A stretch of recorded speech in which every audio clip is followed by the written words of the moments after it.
She's setting up one minute. It's almost got the computer.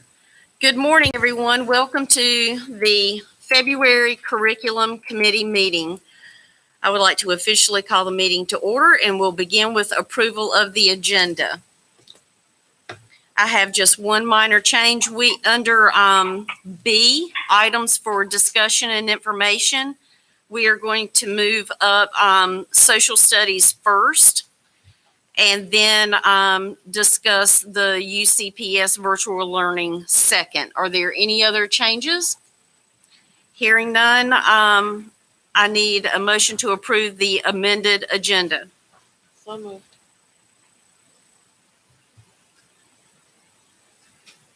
Second, all those in favor say aye. Aye. Aye. Aye. Okay, that brings us to the approval of the meeting minutes for January 21st. So moved. Second, all those in favor say aye. Aye. Aye. Aye. Okay, we will now move towards the new social studies standards. We have a presentation today. Dr. Breedlove? Thank you very much. Every so often, North Carolina Department of Public Instruction updates the standards for English, math, science, social studies, and other subject areas that we teach within the North Carolina public school system. This past year, the K-12 social studies standards were updated. And so I've asked Dr. Healy, who is our Director of K-12 Curriculum and Instruction, and several members of our instructional coaching staff to be with us this morning as they are familiar with the new standards, and to conduct a short overview of the social studies standards adopted by the state of North Carolina, as well as our next steps in the development of curriculum, resources, and pacing guides, kind of moving forward as now that the standards have been adopted. And so at this time, Dr. Healy, I'm going to let you begin. But first, can you introduce your team? I can. Thank you so much. This morning I have with me two. I thought I did. No? Yep. No. Okay. Good morning. Thank you. We do have some of our instructional coaches with us this morning who are our social studies experts from our secondary team. We have Mrs. Ashley Ponchak and Dr. Jeff Schneider. And then representing our elementary team, we have Mrs. Katie King and we have Jeremy Evans driving the presentation. So thank you. I did not follow that. Okay, so we know Dr. Healy. Mm-hmm. So Can we, yes, because it seemed like you named 4 people, I did. Mrs. Ashley and I see Ponchak 3 people. is secondary, and Dr. Schneider is secondary. Mrs. King is elementary, and he's driving behind the scenes. Oh, He's I driving the PowerPoint. I'm sorry. Okay, thank you. You're welcome. My apologies. I was like driving. Okay. All right. So we will go ahead and get started with our overview. Thank you, Dr. Healy, and good morning. As we begin our discussion around the new social studies standards and courses, I think it's important that we first begin discussing the structure and framework of the new standards, because this will really drive our work as a district moving forward.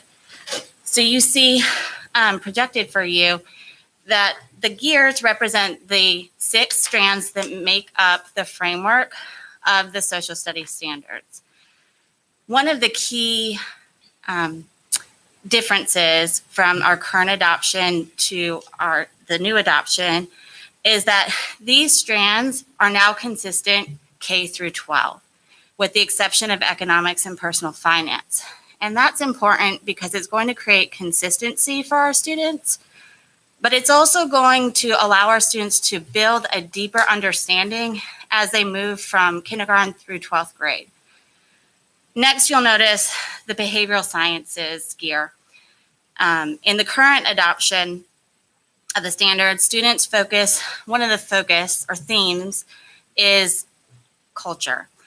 In this case, the state has moved to a behavioral science focus, and that's going to allow our students to study culture, but they'll also be able to look at culture and how it impacts the behavior of societies.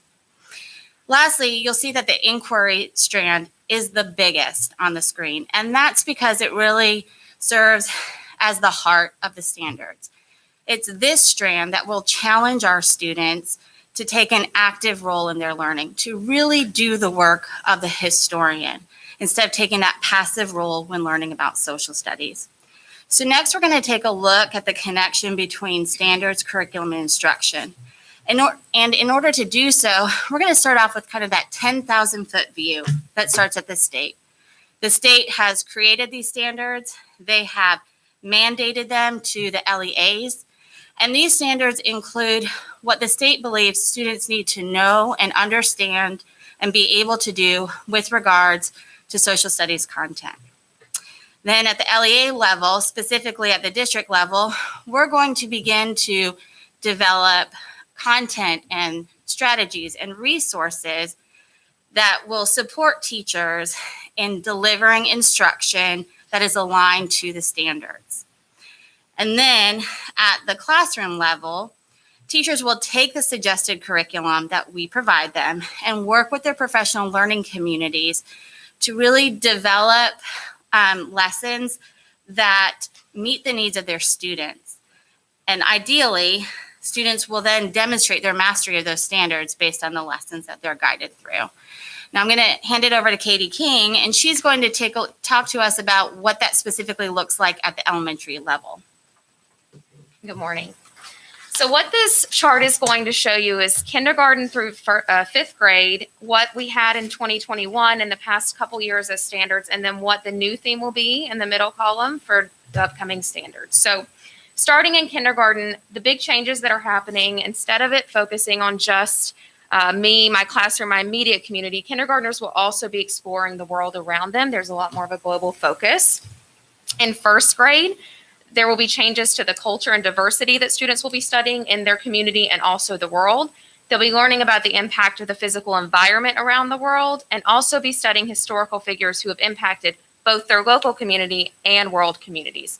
So kindergarten helps to build into first grade, which then leads us into second grade, which is changing from a global perspective to just America, our nation. And second graders will be learning about the foundations of our nation, and all of the strands of social studies will tie back to that. It lays the groundwork for what they'll be doing in third, fourth, and fifth grade.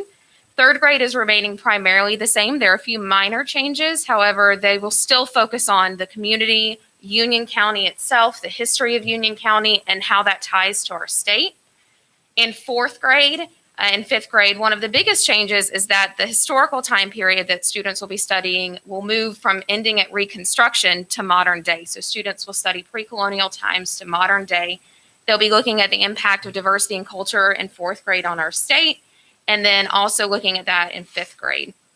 So overall, most changes in K-5 are pretty much summed up on this slide. There will be other minor things that'll be brought in, but for the most part, I think it's going to be a much more global perspective. Inquiry strands are tied throughout, and then that will lead into what they're doing in middle school. What So- other minor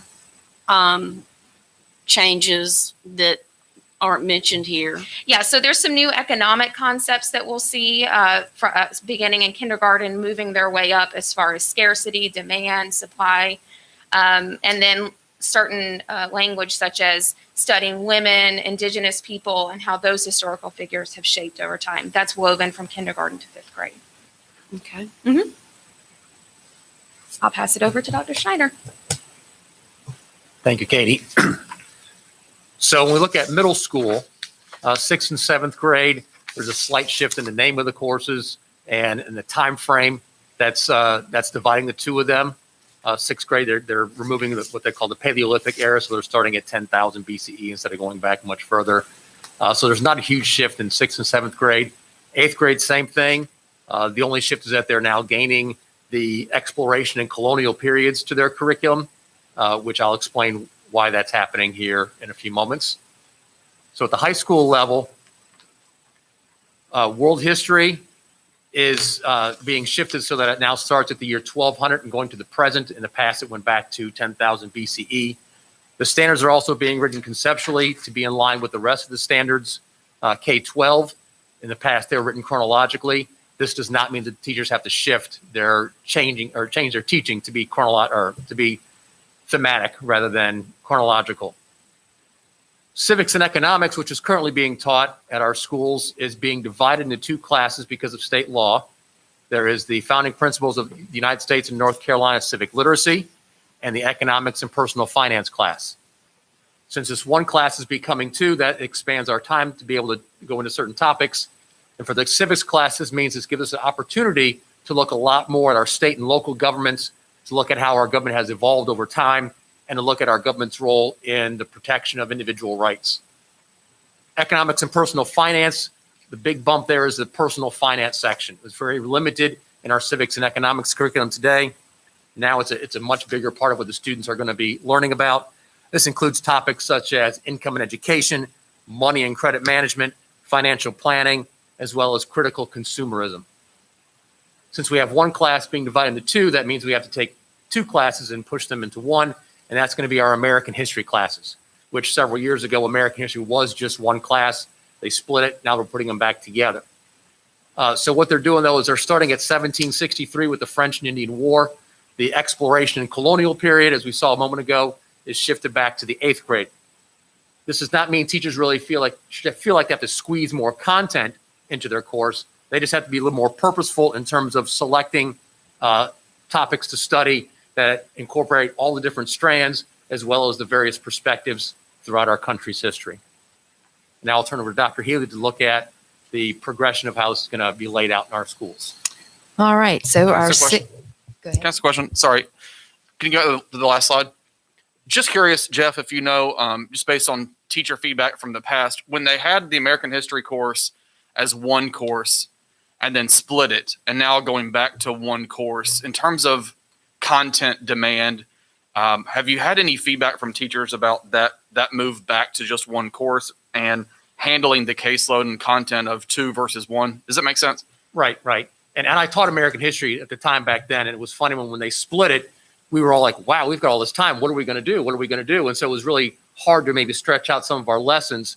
And so now I know the teachers are, like I said, they're going to have to be a little more purposeful and really think about what's really critical content that they want their students to learn and focus on that and find some of those nice to know topics maybe and offer those as enrichment perhaps and not spend as much time on those that they have been doing these last few years. Ready? Okay. So for our K-8 students, all of them will transition to the new standards this coming year. But in our high schools, there will be a little bit of a different rollout. So we created this chart to help you see what our current ninth graders will be doing. They started this year in world history. They will move on to civics and economics and then on to American history. But they are required, it is mandated for them to take the new economics and personal finance class when they reach their 12th grade year. Starting next year, our rising ninth graders, I think Dr. Houlihan has a child in that category, will start with all of the new courses moving forward. So in ninth grade, they will take the new world history. They will move on to the new American history, then to civic literacy, and then end up with the economics and personal finance. Okay. And so the last thing we wanted to share with you is a bit of a timeline of what the state is doing, what the district is doing, and then our schools. The state has adopted the standards. They are beginning their work on the glossary and the crosswalk and their professional development plan. And they have it on schedule to share that with the state board in April before those documents are released to the public. Then after those are released, they will begin with the professional development being shared or sent out throughout the state to all the LEAs for participation. They'll start on the unpacking documents. You can see that K-5 goes first, then 6-8, then 9-12. They'll also be providing that technical assistance along the way and then gathering feedback on the unpacking documents for final approval in December of 2021.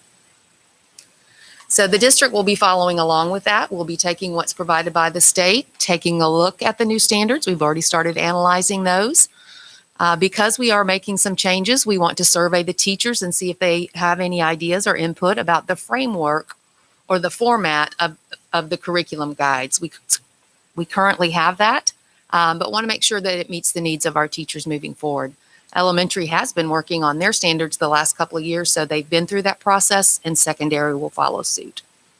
We'll begin recruiting our teachers for our curriculum and unit writing teams, and then providing any updates that we get from the state.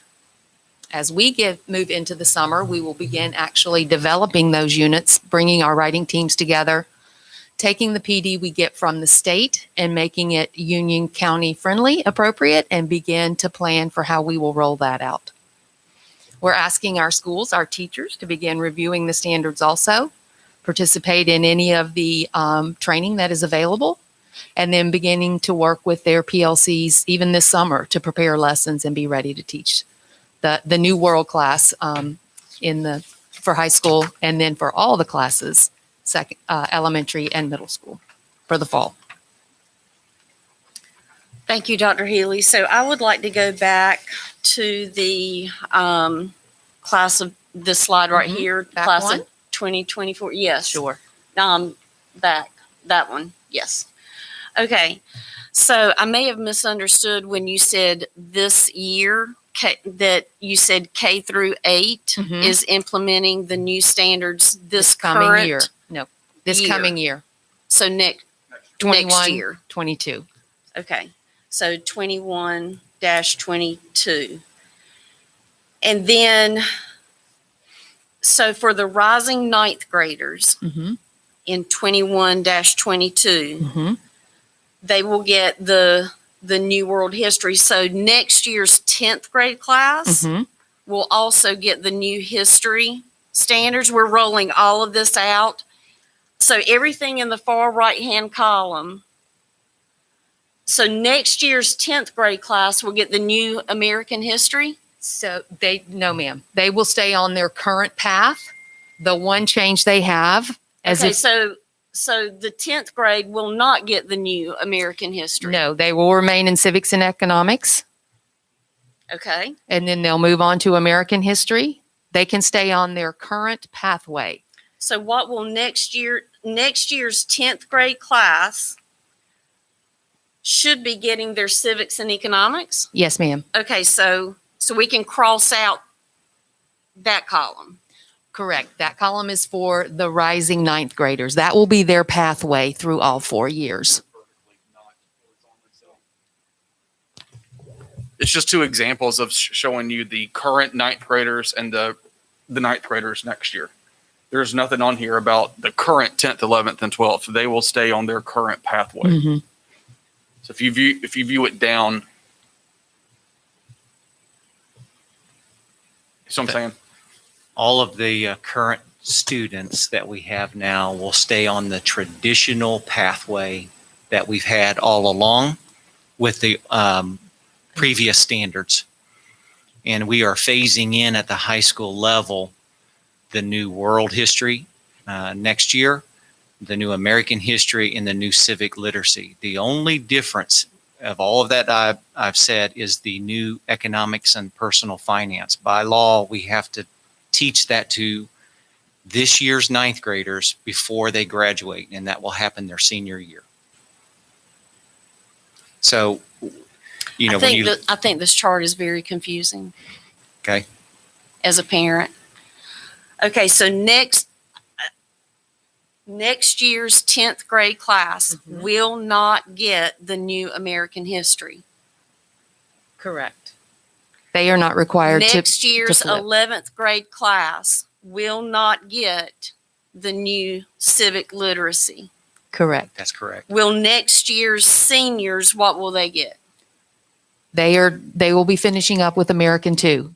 They'll be finishing what they were required to take when they entered in the ninth grade. They'll stay on that same pathway. So really, this is just a flow from ninth grade Mhm. going forward, but not, we need to explain that Nothing better. is changing for our current This needs students. to be explained better. except for. Okay. Because if I was a parent, I would think that my 10th grader is getting this. Yeah, there are no changes for current 10th, 11th, and 12th graders. They will still remain on their path that they started on when they were in 9th grade with the previous standards. This chart is just showing the current 9th graders because they were required by law to take the Their economic new finance So this is the path for current 9th graders for future 9th graders. and future 9th graders, correct. That's all this And is then explaining. their path going into 10th, 11th, and 12th, Mhm. but not our 10th, 11th, and 12th graders that will be in the building next year. That is correct. We need to figure out a better way to, so that parents, We can work on that. Other questions that you have for us? No questions. All right. Thank you. can I have your packet? Thank you all very much. Thank you. Before you go, I would like a show of hands. Who served for the last 2 years with the state developing these standards?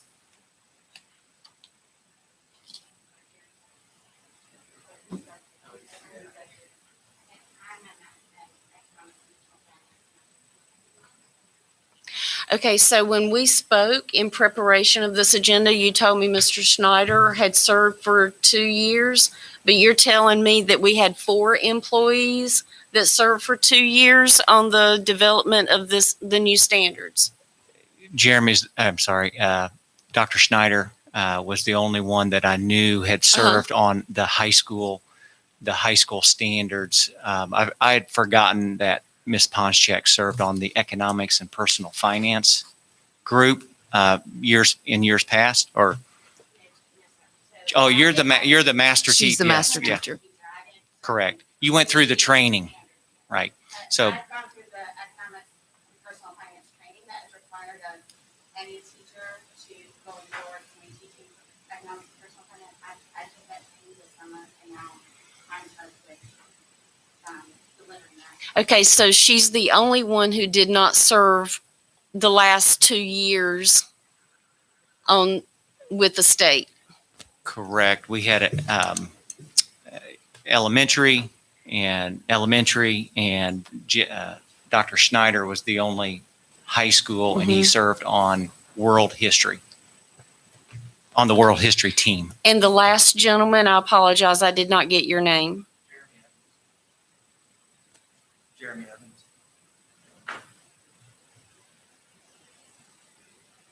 And Mr. Evans, which grade levels did you work on? I worked on kindergarten and first grade. Kindergarten and first. And Dr. Snyder was primarily high school? World history. And Ms. King was elementary. I did 2nd and 3rd grade standards. And all 3 of you, again, served for 2 years with the state in developing these new standards. Yes, ma'am. Okay. Thank you.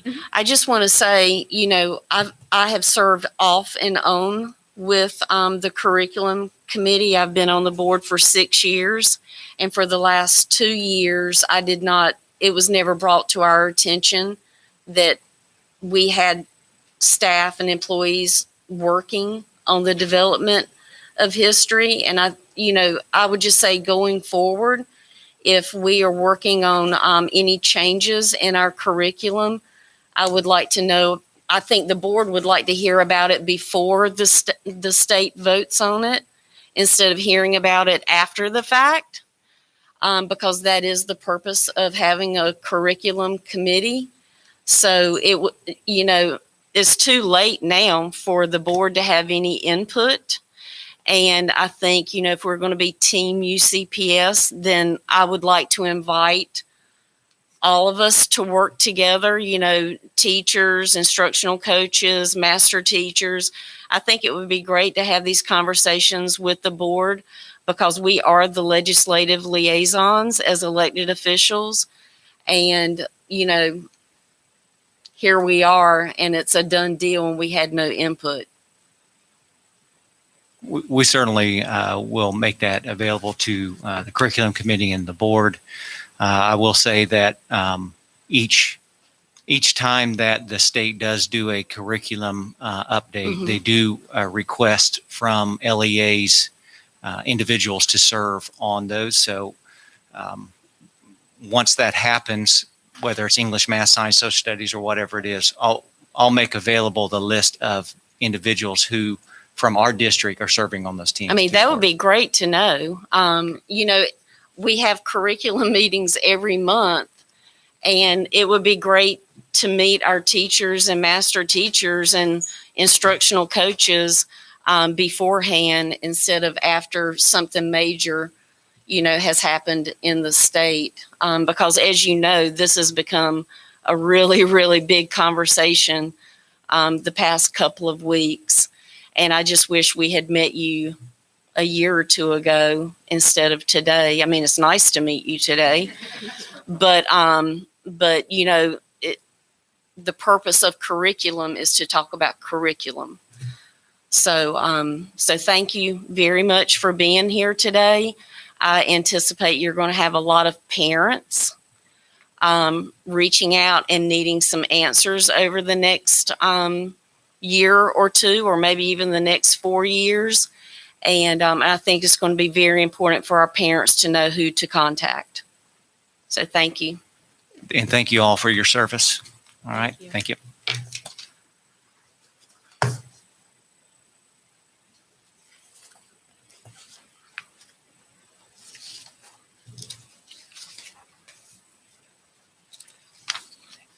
Okay, so that brings us to 2021-22 UCPS virtual learning.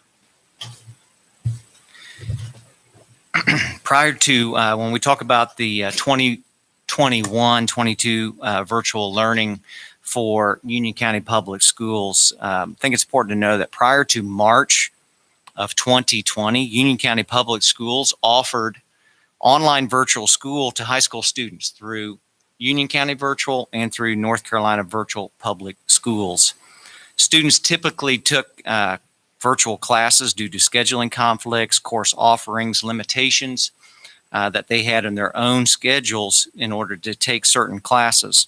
While still fully accredited, a way of meeting, you know, their high school requirements for a diploma, it's widely used across all of our high schools. Virtual learning was very much limited to what we would consider to be an addition to what we were doing in the brick and mortar classrooms within the district. Due to COVID-19 in March and the closing of the schools and then the process of reopening our schools, state officials made it mandatory that LEAs across the state offer, a school district must offer the option for full-time virtual learning to students and families who don't want their students to attend in-person instruction. We, of course, have in-person instruction in Plan A and Plan B, and we offered what we called Plan D, which is our virtual offering K-12. As schools, both middle and high school primarily, began registering students for classes in the 2021-2022 school year, we must decide on what we want to, what we would like to do as a district when it comes to operating both in-person instruction and virtual instruction for next year. Obviously, if the governor and state officials come out and say that we must offer virtual to grades K-12 like we did this past year, we will do so and make that option available and run it much like we've done this year with what we call a school within a school. It's not a standalone option. This was operated in amongst all of our schools and supporting our students. And so, with that, when we look at the registration process and making this decision for next year, if the governor and state officials don't mandate that we offer a K-12 virtual school next year, we have to look at what we want to do as a district. So at this time, I don't know if you would like a recommendation from. I'll be happy to give one. Okay. So just to jump right to it, I've had a lot of conversations with principals and others, and the shift to Plan D this year has certainly been a very big challenge in a lot of different ways. We're fortunate we've got great talent and teacher leadership here to offer that, but it is a complete change of how you deliver instruction. We also have presented data recently to the board with regards to course failures and other challenges that we're having. And my recommendation for next year would to the board, no action is needed today. We just wanted to let you know what we're thinking is if we are not required to offer a virtual learning Plan D, we would like to go back to hopefully pre-pandemic days of face-to-face instruction K-12, including continuing to offer Union County virtual, North Carolina virtual school, but try to get back to our traditional K-12 settings. This foundation that we have laid this year will also help us work individually with students on a case-by-case basis who need homebound services and might have medical fragility or any other medical reasons that they need to remain at home. And the model that we have done this year has really served well as a better way to educate those students in those settings.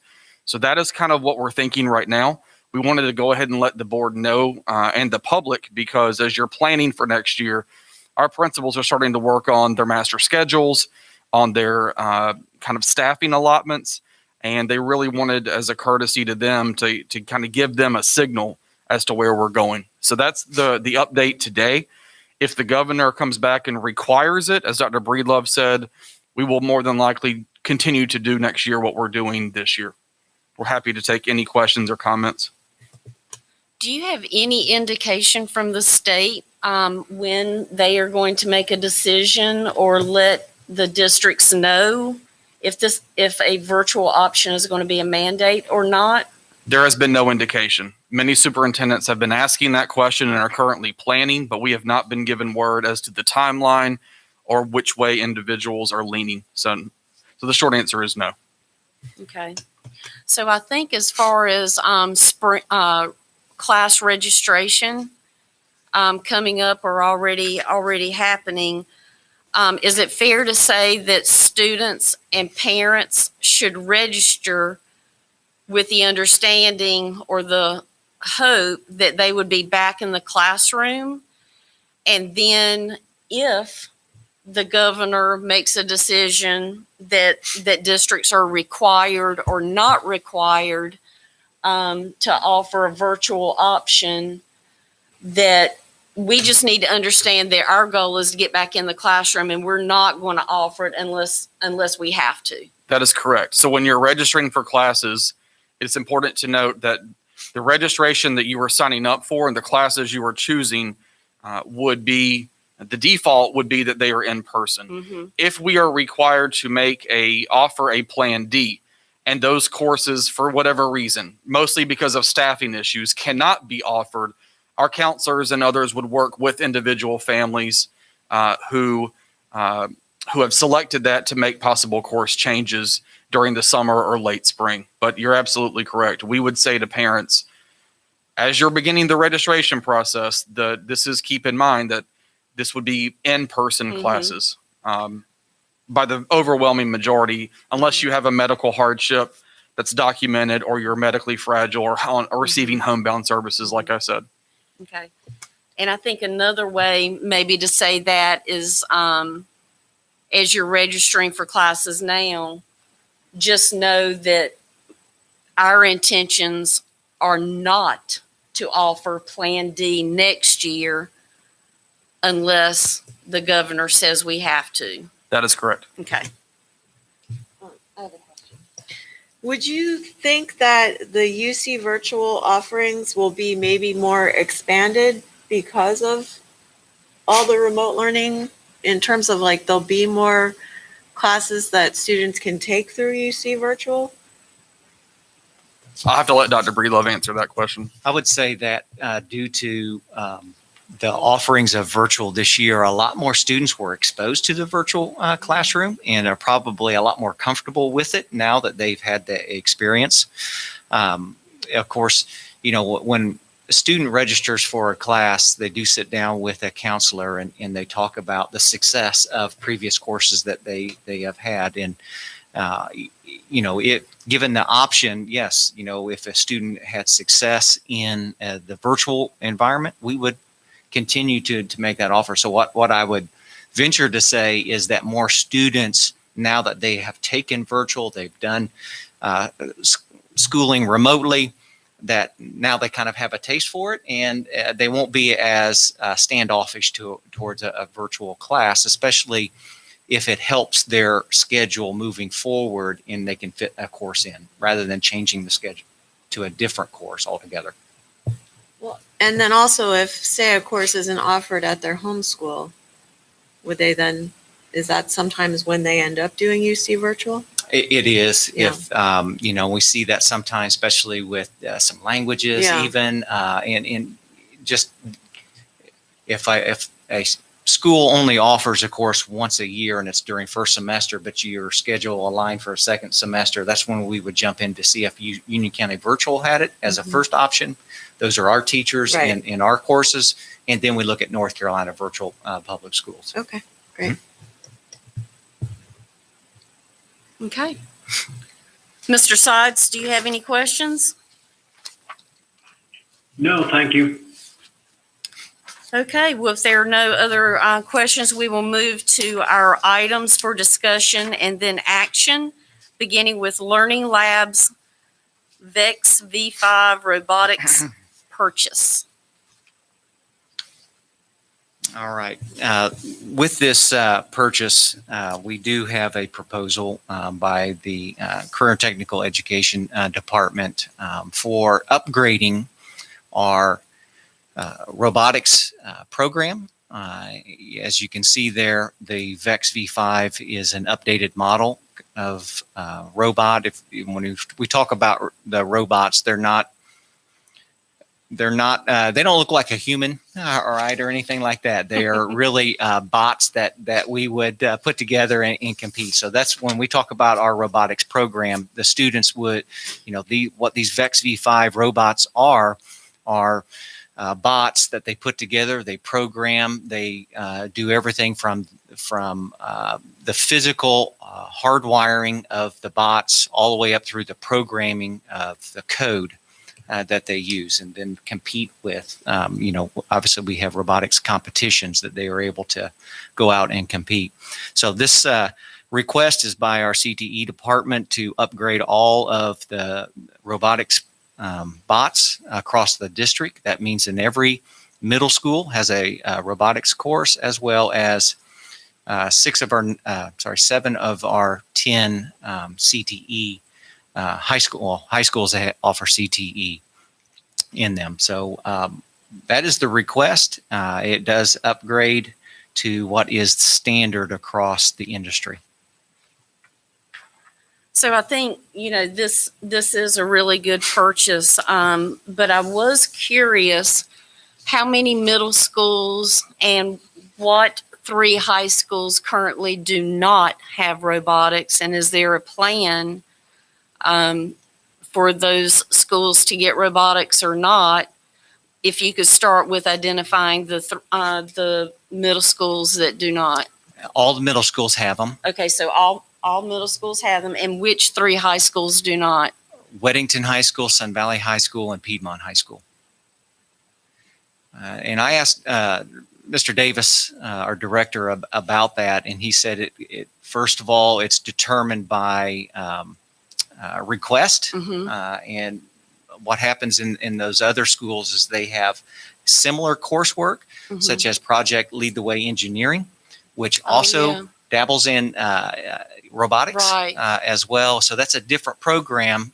But so students, you know, when you look at a high school schedule, students, you know, jump into certain programming and some certain courses. And so it's really by demand. Okay. And if those schools had the demand, he has no problems of expanding it. Perfect.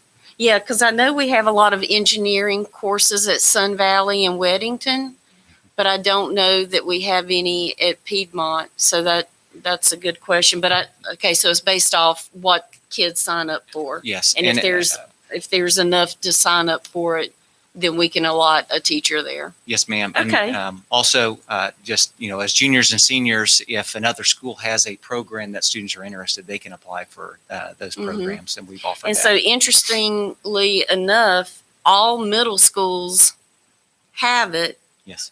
So at Weddington Middle, Sun Valley Middle, and Piedmont Middle, they're being introduced to it, That's correct. but I guess they're not signing up for it or requesting it when they get to high school There is, currently. yes, ma'am. There is, well, Okay. yes, yes, ma'am. Okay. Are there any other questions or comments? If not, I will accept a motion to take to the full board the Learning Labs VEX V5 Robotics purchase. So moved. Second. All those in favor say aye. Aye. Aye. And by the way, I did talk to Mr. Davis. He also wanted me to share that at any time when these new robots come in, if anyone wants to go to a school and see them in action with the students, he is more than willing to be our tour guide. Okay. All right. Then I RSVP. Yeah, me too. Yes, ma'am. Okay, next will be our Mandarin dual language immersion programming. As many of you know, Union County Public Schools, like most other school systems across the state and nation, welcomes and uses international teachers. Nowhere is this seen more than in our foreign language programs and classrooms, particularly our dual language immersion programs. Just like foreign exchange student programs that temporarily switch students and share students who participate, do this temporarily for that year. Well, our international teachers attend and participate in an exchange program that allows them to come to the United States, for example, for a 3 to 5 year stint as part of that program. So each year we have sort of this ebb and flow of teachers coming into Union County Public Schools and leaving Union County Public Schools when their contract expires or their visa runs out. Unfortunately, with the recent travel ban between the United States and China, this has created a shortage of teachers in our Mandarin DLI program. Visas are expiring, and we are finding it much harder to replace our teachers who are leaving. Currently, with no end in sight for the travel ban, in our communications with the Participate, which is the organization that works to sponsor international teachers that we partner with, they are unsure of a future time frame when international teachers are able to secure a visa from the U.S. Embassy in China. So at this time, we are asking for the board for next school year is to allow Union County Public Schools to focus on filling the current vacancies that we have starting in the 21-22 school year without and not offering a kindergarten immersion at Kensington Elementary, Marvin Elementary, so that we can focus on filling the vacancies to those that we have already committed to in grades 1 through 8 next year. Just to kind of put this in perspective, right now we do have vacancies. We have 3 teachers that have confirmed with another 3 or 4 that are sort of waiting. So we do have 3 or 4 teachers right now that vacancies that we will have to fill, and not getting teachers from China is going to make that difficult. We think it's feasible and it's doable and will be set for grades 1 through 8, but by not offering for 1 year at Kensington and Marvin Elementaries, the kindergarten, it will help us in staffing for next year. So if you only have 3 teachers confirmed and we need to cover grades 1 through 8, or is there any chance that we might have some vacancies in some of our grade levels? We do not want to start the school year off next year with a substitute in those classrooms. It is challenging. We believe that we will. We have some leads right now on local hires that, obviously Mandarin is a difficult class to fill. But we do believe that if this proposal is adopted, we can and will fill by August those vacancies. Okay. I have a question. Yes, Mr. Sides? Dr. Breedlove, do they speak Mandarin in Taiwan? I will defer, believe that I have Jessica Garner here, who is familiar with where we primarily get our teachers from, and she can answer that question. Good morning. So we have explored the possibility of recruiting teachers from Taiwan with Participate. There are some questions and concerns about that. There are some Mandarin Chinese speakers in Taiwan. There are some cultural issues because of the relationship between Taiwan and China. So Participate is worried that if they recruit from Taiwan, that could hurt their ability to continue to recruit from China, because they are very much in competition with one another as countries. So, that is not something that they are pursuing at this time. There's also a bit of concern with teachers who come from Taiwan. One of the 3 pillars of our dual language immersion programs is that our students build cultural competence in the culture that they're studying. And with the changes and the difference between cultures in Taiwan and China, there's a little bit of worry sometimes that teachers who come from Taiwan may disparage Chinese culture because of the poor relationship between those two countries. So at this time, we're not pursuing teachers from Taiwan. Okay, well, if this drought of Chinese educators continues, you might have to change that stance. Right. And I think that's something that we would continue to work with Participate on. Especially if we have vacancies and there's someone already here that is from Taiwan, does that mean they won't get an interview? No, we are absolutely open to interviewing local candidates. In fact, we have an interview scheduled for Monday with a local candidate, and I received a resume today for one that we'll be scheduling. So if there's a candidate here, we would absolutely be interested in interviewing them. Regardless of being of Taiwan culture or Chinese culture? Absolutely, because I think we could determine in the interview if they would be able to fulfill the cultural obligations of the curriculum. So yes. in the interview, you would potentially be asking a Taiwan person to promote and teach the Chinese culture. That is yes, because the program is Mandarin Chinese, which is. So we would not be open to promoting the Taiwanese culture. I wouldn't say that we're not open to that. It would be a shift from the program, because it just would be a shift. And so I wouldn't say that we're not open to that. How about educators from Hong Kong? Are they having the same difficulty with visas? I have not asked Participate about that, but I can find out.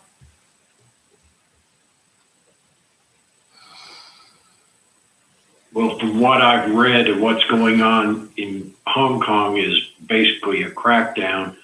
I would assume there'd be the same challenges as there would be with mainland Chinese. But again, Mr. Sides, you bring up some really, really good points, and I'm thankful that you're bringing that up today, because if there are individuals currently in this area from Hong Kong or Taiwan that can teach Mandarin we need to know if you're prepared to either have a vacancy. I don't even know where you would find subs from unless they don't speak Mandarin. They would just be out of our normal sub pool. Yes, ma'am. So are we saying that we would rather have a sub that does not speak Mandarin because we don't want to upset the apple cart from Taiwan or Hong Kong? I think this boils down to the vendor that we use to hire and whether or not they have individuals from Taiwan or China in their pool, and being able to explore other options if needed. Okay, so I think- we are only interviewing people that are part of the Participate program. We're not open to anyone outside of the Participate program, or so we're under some contractual No. obligation. No, we are open to interviewing anyone that meets the hiring criteria for teaching in North Carolina and for the program. As Ms. Gardner said, there are local candidates who she and others are interviewing. I think what I hear Dr. Breedlove saying is that the main concern right now, there's confidence that we can have staffing for grades 1 and above for this program. The concern is having enough staffing to offer kindergarten Mandarin. If that staffing confidence changes for whatever reason, we would have to come back to the curriculum committee at a later time to give you an update on that. Mm-hmm. But as we begin kindergarten registration, I believe like soon, right now, we need to make a decision because we certainly cannot be in a position to offer kindergarten Mandarin if we're not going to have the capable bodies. Does that make sense? It absolutely makes sense, but what I heard was we have 3 confirmed, 4 waiting, but we have 8 grade levels with 7 potential teachers not confirmed. So we already are short one. With additional local individuals that we're interviewing. So again, I think, there's confidence on the team that we will be able to complete the hiring process. Okay. And if that changes, we're going to have to come back to you.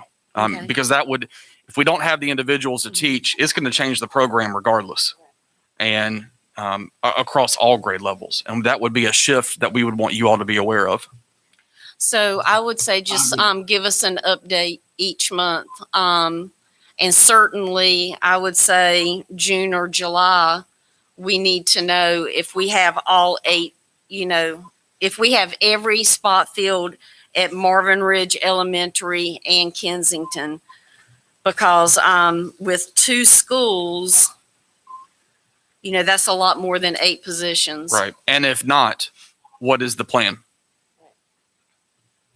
I would also suggest that we not be tied to just one vendor supplying or facilitating us finding educators in Hong Kong or China or wherever it is. It sounds like we just have one pipeline other than local candidates. Are there other organizations or groups that we could approach to be an additional source or vendor? We're open to continuing to work with any partner out there that's able to help us with this need. If we have to do that or shift course, we'll obviously let this board know as well.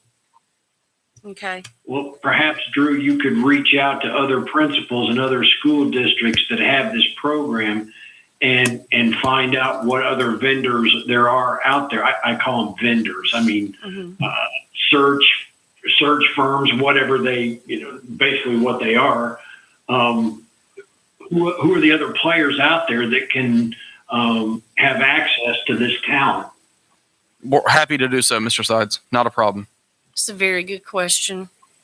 Thank you. What was the program before Participate? Was it VIF or? And it's still the same program. They just have a different name. That's all it They is. changed names. Okay. Correct. Okay.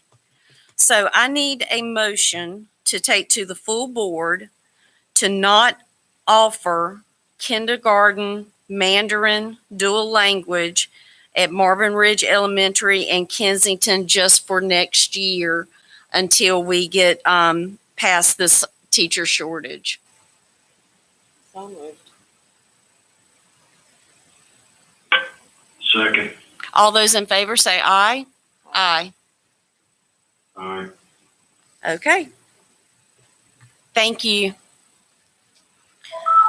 Okay, so items to be taken to the full board are going to be the robotics purchase and the Mandarin discussion we just had. Our next meeting will be March 18th here at the PDC at 11 a.m.